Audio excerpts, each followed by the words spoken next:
ഇപ്പോൾ ചർച്ച ഏകദേശം അരമണിക്കൂറിലേക്ക് കഴിഞ്ഞു.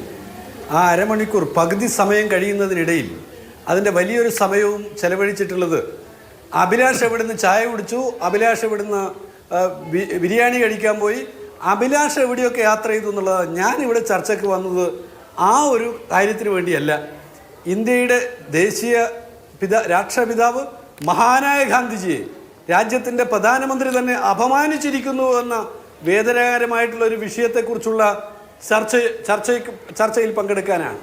ആ ചർച്ചയിൽ പങ്കെടുക്കുന്ന വേളയിൽ നാഥുറാം ഗോഡ്സെയുടെ രാഷ്ട്രീയം അനുദിനം പ്രചരിപ്പിക്കുന്നതിന് വേണ്ടി പ്രവർത്തിക്കുന്ന ആളുകൾ ഗാന്ധിജിയെ അപമാനിക്കുന്ന നിലയിലല്ല, അവഹേളിക്കുന്ന നിലയിലല്ല നരേന്ദ്രമോദി സംസാരിച്ചത് എന്ന് പറയുന്നു നാം കേൾക്കുന്നുണ്ട്.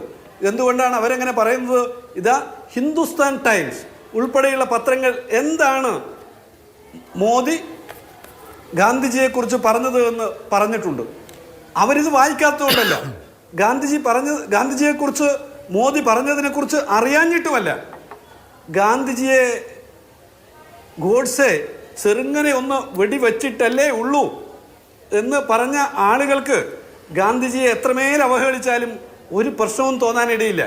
പക്ഷെ ഞാനിവിടെ ഓർമ്മപ്പെടുത്തുന്നത്, ഇവിടെ ലോകത്തിൻ്റെ ആകെ പ്രിയപ്പെട്ട പൗരനായി ഈ രാജ്യം ഇന്ത്യ ലോകത്തിന് സംഭാവന ചെയ്തിട്ടുള്ള മഹാനായ വ്യക്തിയായിട്ടുള്ള ഗാന്ധിജിയെ ഒരു സിനിമ ഇറങ്ങിയതിന് ശേഷമാണ് ലോകമറിഞ്ഞത് എന്ന് ഇന്ത്യയുടെ പ്രധാനമന്ത്രി പറയുമ്പോൾ അത് ഗാന്ധിജിയെയും ഇന്ത്യയിലെ ജനങ്ങളെയും ഈ രാജ്യത്തിൻ്റെ മഹത്തായിട്ടുള്ള ദേശീയ സ്വാതന്ത്ര്യ സമരത്തിൻ്റെ ആ ഉൾക്കാമ്പിനെയും അവഹേളിക്കുന്നതാണ്.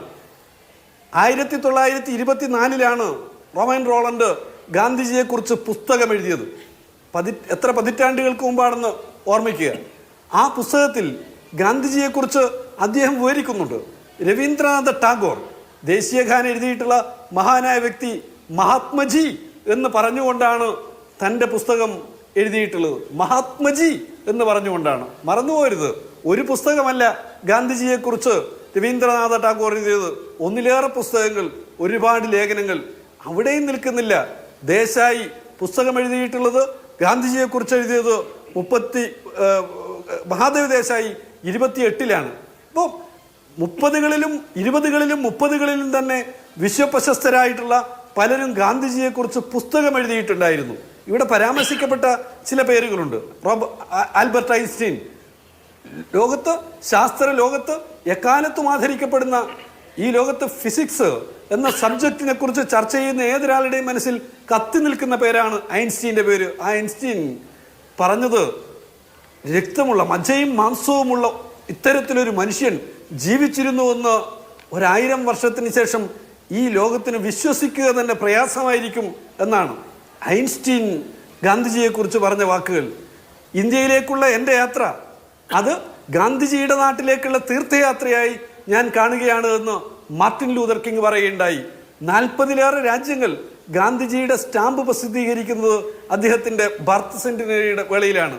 ലോകത്തിലെ ഏറ്റവും പ്രബല രാജ്യങ്ങളായി അറിയപ്പെടുന്ന USA-യും സോവിയറ്റ് യൂണിയനും ആ 2 രാജ്യങ്ങളും സ്റ്റാമ്പ് പ്രസിദ്ധീകരിച്ചത് 69 മുമ്പാണ് എന്നുള്ളതും വിസ്മരിക്കരുത്. നോക്കൂ, ഇത്രയേറെ ലോകരാജ്യങ്ങളാകെ ആദരിച്ചിട്ടുള്ള ലണ്ടനിൽ ഗാന്ധിജിയുടെ പ്രതിമ അനാവരണം ചെയ്തിട്ടുള്ളത് ആ ബ്രിട്ടീഷ് പ്രധാനമന്ത്രി നേരിട്ടായിരുന്നു എന്നുള്ളതും വിസ്മരിക്കരുത്. ഇവിടെ കാണേണ്ട എന്താണ്? ഗോഡ്സെയുടെ രാഷ്ട്രീയത്താൽ നയിക്കപ്പെടുന്നവർക്ക് ഗാന്ധിജിയെ അംഗീകരിക്കാനാവില്ല. അവർ ഓരോ തരിയിലും ഗാന്ധിജിയെ എങ്ങനെ അവഹേളിക്കാമെന്ന് നോക്കിക്കൊണ്ടിരിക്കും. ഗാന്ധിജിയുടെ ദണ്ഡി യാത്രയെക്കുറിച്ച്, ഉപ്പ് സത്യാഗ്രഹത്തെക്കുറിച്ച് ലോകത്തിലെ മാധ്യമങ്ങളെല്ലാം റിപ്പോർട്ട് ചെയ്തിരുന്നു. ദക്ഷിണാഫ്രിക്കയിൽ ഗാന്ധി നടത്തിയിട്ടുള്ള സിവിൽ റൈറ്റ്സ് മൂവ്മെന്റ്, അവിടെ അവഹേളിക്കപ്പെടുന്ന കറുത്തവന്റെ ശബ്ദമുയർത്തിയ ഗാന്ധിജിയെക്കുറിച്ച് ലോകത്താകെ ചർച്ചയായിരുന്നു. അതൊന്നും ദേശീയ സ്വാതന്ത്ര്യ സമരത്തെക്കുറിച്ച്, ആ ലോകത്തിൽ നടന്നിട്ടുള്ള വർണ്ണ വിവേചനത്തിനെതിരായ സമരത്തെക്കുറിച്ച് പഠിക്കാൻ താല്പര്യമില്ലാത്ത enter political science enter political science ആ വിദ്യാർത്ഥിക്ക് മനസ്സിലാവില്ല. ഒറ്റ സഹപാഠിയില്ലാതെ എൻ്റർ പൊളിറ്റിക്കൽ സയൻസിൽ PG എടുത്ത ആൾ ഇതിലും അപ്പുറത്തുമുള്ള വിവരക്കേടുകൾ പറയും.